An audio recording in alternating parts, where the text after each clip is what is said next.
Era uma manhã nublada, quando Camila atravessou a porta giratória do banco. Seu coração estava pesado. Ainda em luto pela morte do pai, ela tentava se manter firme. Vestida de forma simples, mas elegante, ela caminhou até o balcão de atendimento. Seus olhos percorreram o ambiente sofisticado, onde clientes bem vestidos eram atendidos com rapidez. Camila se aproximou do funcionário da recepção e disse educadamente: "Com licença, eu preciso falar com o gerente." O homem nem se deu ao trabalho de levantar a cabeça. Digitando no computador, respondeu de forma indiferente: "Ele está ocupado. Aguarde." Ela respirou fundo, deu um passo para trás e olhou ao redor. Na outra ponta do salão, viu o gerente Eduardo, um homem de terno caro, conversando animadamente com um cliente. Camila percebeu algo estranho. Outras pessoas que chegavam depois dela eram atendidas antes. Homens de terno, senhoras bem vestidas. Todos passavam na frente, enquanto ela continuava esperando. O tempo foi passando. Primeiro, 20 minutos. Depois, 1 hora, 2 horas e nada. Ela tentou se aproximar novamente. "Desculpe, mas eu realmente preciso falar com o gerente", disse, mantendo a calma. Dessa vez, o funcionário olhou para ela com impaciência. "Já falei, o gerente está ocupado. Espere sua vez." Camila olhou para o relógio. 2 horas e meia de espera. Seu pai jamais aceitaria esse tipo de tratamento em um banco que ele ajudou a construir. Mas, por enquanto, ela decidiu se manter em silêncio. O que ela não sabia era que aquela humilhação logo viraria um grande arrependimento para o gerente. Camila olhava para o relógio mais uma vez. 2 horas e meia de espera. O tempo parecia correr diferente para os outros clientes que entravam e eram atendidos em questão de minutos. Ela observava tudo. O senhor de terno azul, que chegou depois dela e já estava saindo satisfeito. A mulher loira com um vestido de grife, que mal precisou esperar para ser atendida com sorrisos.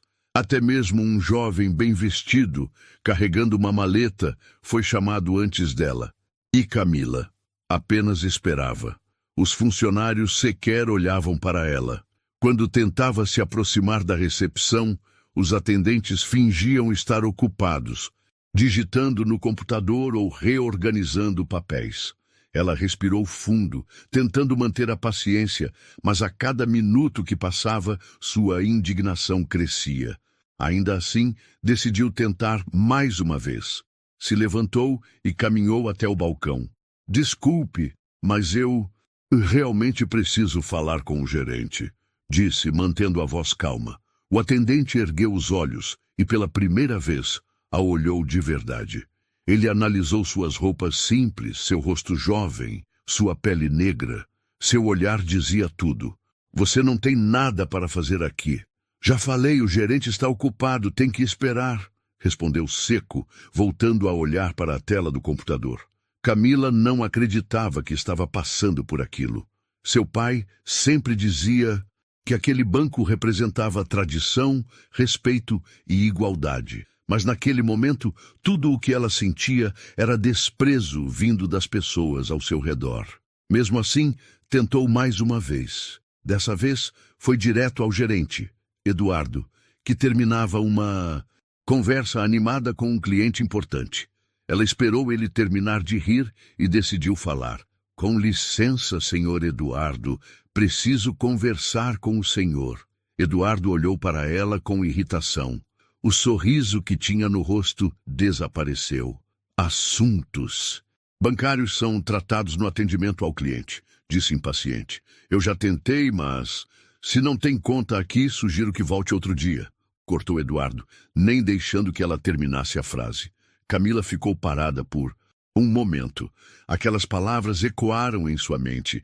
Ela poderia simplesmente ter se imposto, revelado quem era, mas decidiu esperar. Ela queria ver até onde aquilo iria. Foi então que notou algo ainda pior. Um segurança se aproximava dela. O homem parou a poucos metros, cruzando os braços, analisando cada um de seus movimentos. Camila conhecia aquele olhar, o olhar de alguém que estava pronto para mandá-la sair dali. Era como se ela não pertencesse àquele lugar. Ela olhou para os lados. Ninguém parecia notar, ou se notavam, simplesmente fingiam não ver. Camila respirou fundo e olhou para o relógio. 3 horas de espera.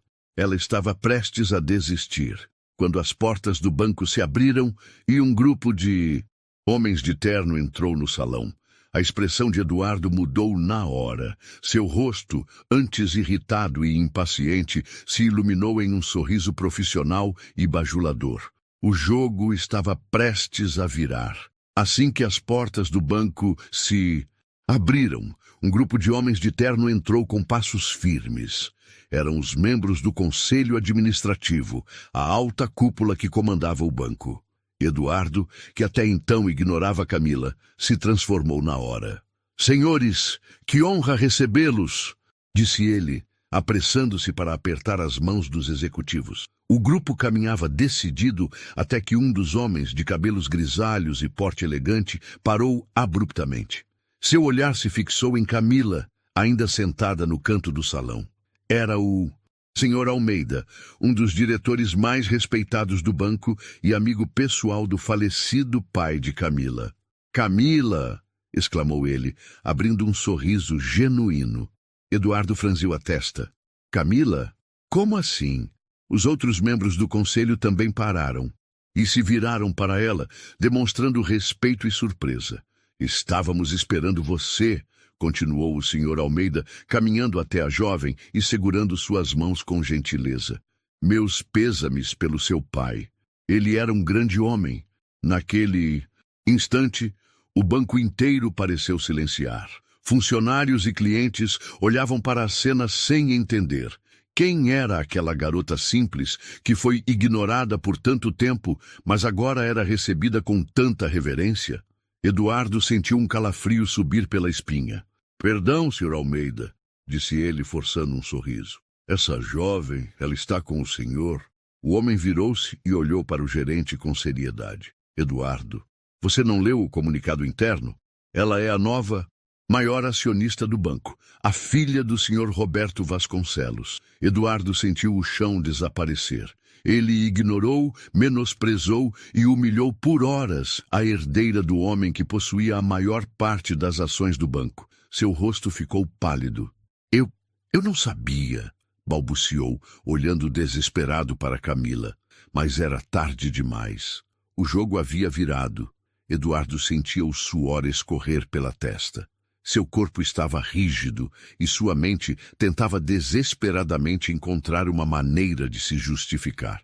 Ele olhou para Camila, que permanecia serena, mas com um olhar penetrante, como se enxergasse através de todas as desculpas que ele poderia inventar. Tentando recuperar o controle, Eduardo forçou um sorriso nervoso. "Camila, eu peço desculpas. Eu não sabia quem você era. Se soubesse, teria..." Camila ergueu uma sobrancelha. "Teria me tratado diferente?" O banco inteiro se calou.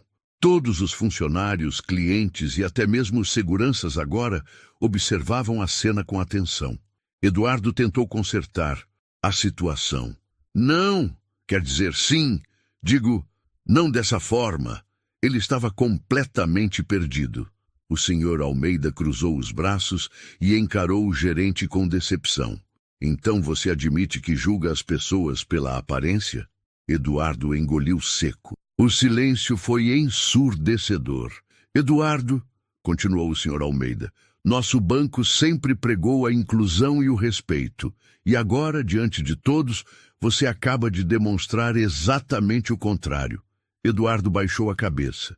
Sua reputação estava desmoronando diante de seus próprios olhos. Camila manteve-se calma, mas agora sua voz soava firme e cortante.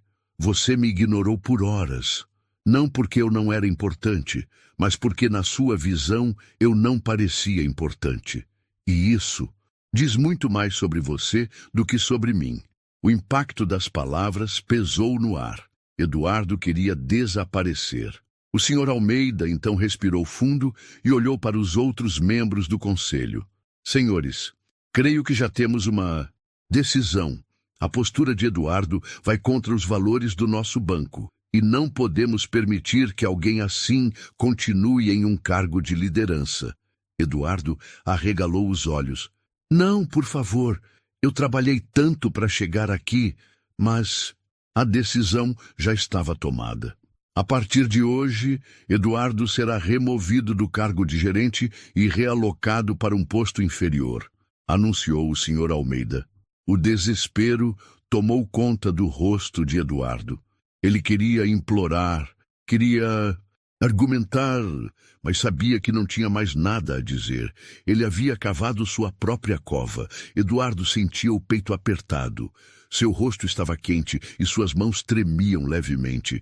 Ele sabia que precisava dizer algo, mas não encontrava palavras. Por anos, ele se orgulhou do seu cargo de gerente.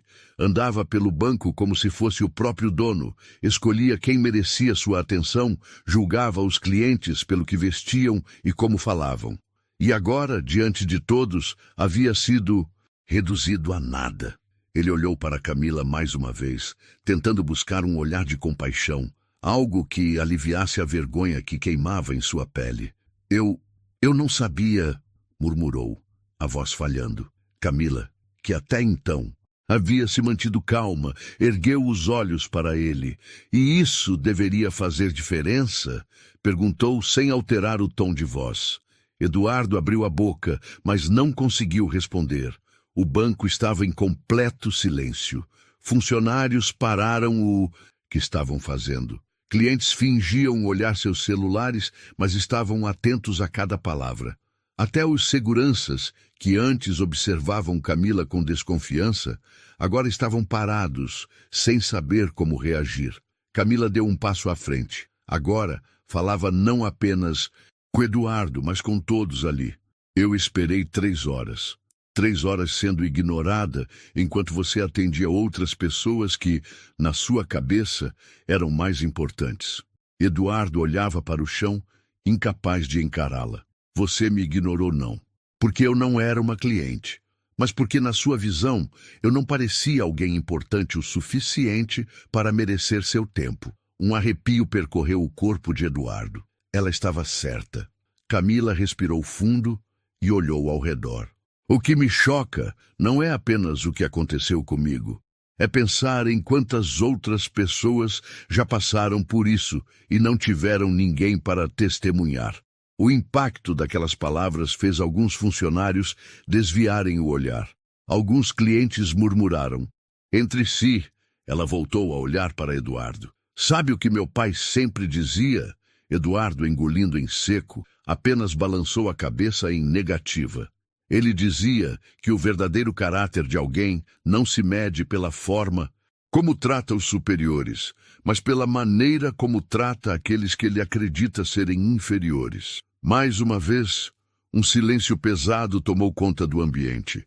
O rosto de Eduardo estava pálido. O senhor Almeida, que assistia a tudo de braços e cruzados, deu um longo suspiro e quebrou o silêncio. E eu realmente esperava mais de você, Eduardo, disse, desapontado. Eduardo fechou os olhos.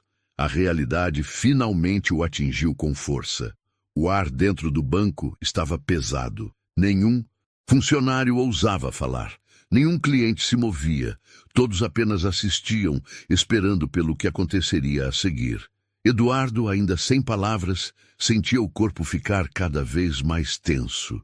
Ele nunca imaginou que passaria por algo assim, sendo humilhado no próprio ambiente de trabalho. O senhor Almeida deu alguns passos à frente, observando o gerente com olhos frios. Eduardo, eu trabalho neste banco há mais de 30 anos, disse ele, cruzando os braços. Vi pessoas crescerem, subirem de cargo e se tornarem grandes líderes. Mas também vi pessoas se perderem no próprio ego. Eduardo não ousava levantar a cabeça. Sempre soubemos que você era exigente, mas esperávamos que essa exigência viesse acompanhada de respeito. E hoje... Almeida fez uma pausa olhando ao redor. Hoje você demonstrou o contrário. O silêncio ficou ainda mais pesado. Camila permaneceu quieta, não precisava dizer mais nada. A própria postura de Eduardo já dizia tudo. Foi então que Almeida soltou a sentença final. A partir de hoje você está removido do cargo de gerente. Eduardo finalmente levantou a cabeça, o desespero estampado no rosto. O quê? Não! Isso não pode acontecer! Sua voz falhou e ele olhou ao redor, como se alguém fosse defendê-lo. Mas ninguém disse nada. Ele olhou para os funcionários, aqueles que antes o admiravam ou temiam. Mas tudo o que viu foram rostos neutros. Ninguém estava ao seu lado agora. Você será realocado para um cargo de atendimento ao cliente, continuou Almeida, e ficará sob avaliação. O coração de Eduardo parecia parar. De gerente para um simples atendente, ele sentiu um nó na garganta. Agora ele teria que lidar diretamente com as pessoas que sempre menosprezou. Você pode pedir demissão se quiser, Almeida acrescentou. Mas, se decidir ficar, terá que provar que pode tratar todos os clientes com o mesmo respeito. Eduardo abriu a boca para argumentar, mas não havia mais argumentos. Ele perdeu. Enquanto isso, Camila respirava fundo. O peso do luto ainda estava em seu peito, mas agora havia um novo sentimento crescendo dentro dela. Ela olhou para Almeida, que sorriu com gentileza. Camila, vamos, o conselho espera por você. Ela assentiu. Seu pai sempre dizia que ela deveria ocupar o próprio espaço, e agora esse momento finalmente havia chegado. Antes de seguir para a reunião, ela parou diante de Eduardo mais uma vez. Ele a olhou de cima a baixo, esperando que ela dissesse algo cruel. Mas tudo o que ela disse foi: espero que aprenda alguma coisa com isso. E sem olhar para trás, seguiu em frente, com a postura firme, elegante e poderosa. Eduardo continuou parado no mesmo lugar, sentindo a humilhação queimando em seu peito. Eduardo permaneceu parado no meio do salão do banco. As vozes começaram a voltar, o burburinho dos clientes, o som dos teclados, o toque dos telefones. Mas para ele tudo parecia distante. Por anos ele se sentiu intocável, acreditando que seu cargo lhe dava poder absoluto sobre quem merecia ou não sua atenção. Agora, ele era apenas mais um funcionário, e pior, um funcionário desacreditado. Seus próprios colegas evitavam olhar para ele. Os clientes o observavam com curiosidade, alguns com desprezo, outros com indiferença. Exatamente como ele fazia com aqueles que considerava sem importância. Ele engoliu em seco. Agora ele sabia exatamente como era ser tratado como invisível. Enquanto isso, Camila caminhava pelo corredor principal do banco em direção à sala do conselho. Seus passos eram firmes e seguros, mas dentro dela, um turbilhão de emoções ainda existia. O luto ainda estava presente. Seu pai havia partido, e agora era sua responsabilidade assumir o legado que ele construiu com tanto esforço. Mas ela não sentia medo. Ela entrou na sala de reuniões e foi recebida com apertos de mão firmes e respeitosos. O Sr. Almeida apontou para a cadeira principal da mesa de reuniões e disse: Camila, por favor, sente-se. Essa é sua nova posição. Ela respirou fundo, olhou para a cadeira e, pela primeira vez naquele dia, um pequeno sorriso surgiu em seu rosto. Seu pai estaria orgulhoso. O banco volta ao seu funcionamento normal. Funcionários trabalham, clientes são atendidos, mas agora todos sabem o que aconteceu ali naquele dia. Quantas vezes julgamos alguém pela aparência, sem conhecer sua verdadeira história? E você, já passou ou já viu uma situação parecida? Conte nos comentários.